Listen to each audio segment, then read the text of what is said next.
Dari sisi valuasi kalau kita bedah lagi, PBV 3 kalinya ini sudah tergolong cukup rendah ya dibanding rata-rata 5 tahunnya yang berada di 4,4 kalinya.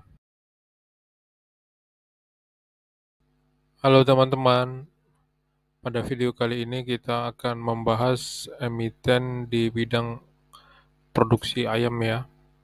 Langsung saja kita analisa sahamnya, yaitu saham Cepin atau PT Charon Pokpan Indonesia. Saham ini bergerak dalam bidang industri makanan ternak, pembibitan dan budidaya ayam, dan lain-lainnya. Pemegang terbesar saham ini adalah PT Charon Pokpan Indonesian Group sebesar 55% dan masyarakat sebesar 44%. Dari komposisi pemegang saham, saat ini sebagian besar sahamnya dipegang oleh asing ya, lebih dari 32%, dan lokal sepertinya rata-rata di 5%. Langsung saja kita analisa fundamental sahamnya. Dari sisi laba bersih, di tahun 2022 saham ini diperkirakan memberikan pendapatan 4,2 triliun yang sepertinya akan lebih besar dibanding tahun 2021 atau 2020. Kapitalisasi pasar saham ini tergolong besar ya, 95 triliun. Bisa kita kategorikan sebagai first liner ya.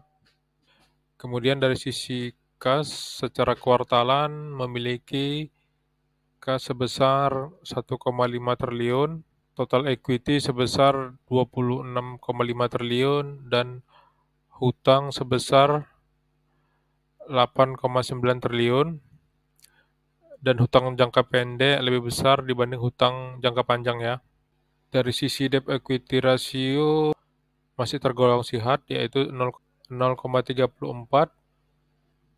Kemudian dari sisi arus kas operasi secara TTM membukukan pendapatan 785 miliar. Kemudian dari arus kas investasi adanya pengeluaran sebesar 2,3 triliun. Kemudian dari arus kas pendapatan adanya pemasukan sebesar 1,1 triliun. Saham ini juga rajin membagikan dividen ya. Di tahun 2022 saham ini membagikan dividen sebesar 108 dengan dividen yieldnya 1,84%. Tentu saja ini masih lebih kecil dibandingkan bunga deposito.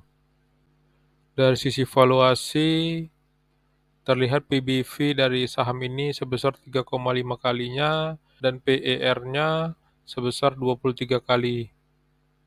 Kalau kita bedah lebih dalam, pendapatan yang dimiliki oleh perusahaan ini sejak tahun 2019 hingga tahun 2022 lebih cenderung stabil ya.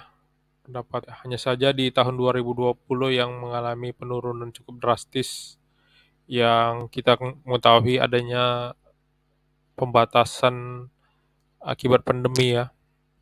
Kemudian dari laba tahun berjalan tidak terlalu stabil ya. Dari tahun 19 mengalami penurunan, kemudian dari tahun 20 mengalami kenaikan, dan tahun 2002 ada penurunan sedikit ya.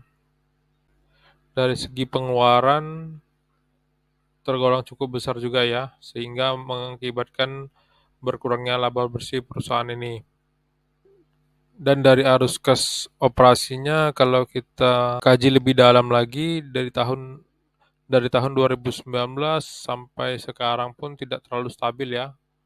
Bahkan di tahun 2020 ini sepertinya lebih mengecil dibanding tahun-tahun sebelumnya. Bahkan sempat di kuartal 2 itu mengalami minus ya. Dan di 2020 juga minus. Dari arus kas investasi terlihat adanya grafik yang juga tidak terlalu stabil, lebih cenderung kepada adanya pembelian aset sepertinya ini ya. Dari arus kas pendanaan juga kadang positif, kadang negatif, sehingga kita lihat grafiknya juga tidak terlalu stabil. Dari sisi arus kas operasi di tahun kuartal ketiga 2022 ini terlihat penerimaan tunai dari pelanggan bertambah ya. Bayaran juga kepada pemasok juga mengalami pertambahan, sehingga terlihat adanya penurunan ini, ditambah lagi adanya beban pajak penghasilan yang cukup besar di kuartal ketiga ya, sehingga ini tentu saja menggerus arus kas operasinya menjadi lebih kecil dibanding tahun 2021. Kemudian dari arus kas investasi juga ada pembelian aset tetap, dan arus kas pendanaan juga ada pengambilan hutang bank jangka pendek maupun jangka panjang. Yang tentu saja pengambilan hutang ini juga untuk membayar kembali hutang yang jangka pendek yang telah jatuh tempo, kemudian membayarkan dividen tunai dari saham ini. Dari sisi valuasi, kalau kita bedah lagi, PBV 3 kalinya ini sudah tergolong cukup rendah ya dibanding rata-rata 5 tahunnya yang berada di 4,4 kalinya. Peluang kesempatan bagi teman-teman investor untuk mulai mengoleksi saham ini dikarenakan harga pakan yang masih tergolong mahal pada saat ini membuat keuntungan dari perusahaan ini juga mengalami kemunduran ya.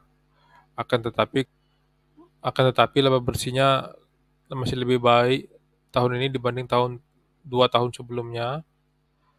Apabila saham ini terus mengalami pertumbuhan di tahun 2023 ini, kemungkinan PBV-nya akan bisa mencapai ke 5,2 kalinya. Di PBV ini harganya bisa mencapai 8.400. Sehingga bagi teman-teman yang ingin mengoleksi saat ini memberikan kesempatan bagi kita untuk mulai mengoleksi di saham ini, karena kalau kita lihat ke belakangnya di PBV ini rata-ratanya terjadi support yang cukup kuat ya. Dari sisi teknikal, saham ini berada di zona merah, sempat menyentuh support terdekatnya, kemudian mantul kembali. Kemudian dari sisi volume juga masih terlihat dalam rata-rata hariannya ya. Dari sisi MACD arah ke bawah, dari sisi stochastik juga sudah dalam fase bawah. Kalau kita lihat dari bulan Juli tahun 2020, saham ini terlihat dalam fase distribusi ya. Walaupun ada akumulasi di beberapa bulan di 2022 ini yang dilakukan oleh lokal, akan tetapi asingnya terlihat dalam fase distribusi. Bagi teman-teman yang ingin melakukan trading, apabila saham ini kembali mantul dan tidak menembus supportnya, maka kita dapat masuk ke dalam saham ini dengan resisten terdekat di angka 6.000 ataupun resisten selanjutnya di angka 6.260. Demikianlah analisa singkat yang dapat saya sampaikan, semoga membawa manfaat. Ini bukan merupakan rekomendasi ajakan jual beli. Mohon dianalisa kembali, segala risiko menjadi tanggung jawab teman-teman. Terima kasih dan tunggu analisa saham selanjutnya.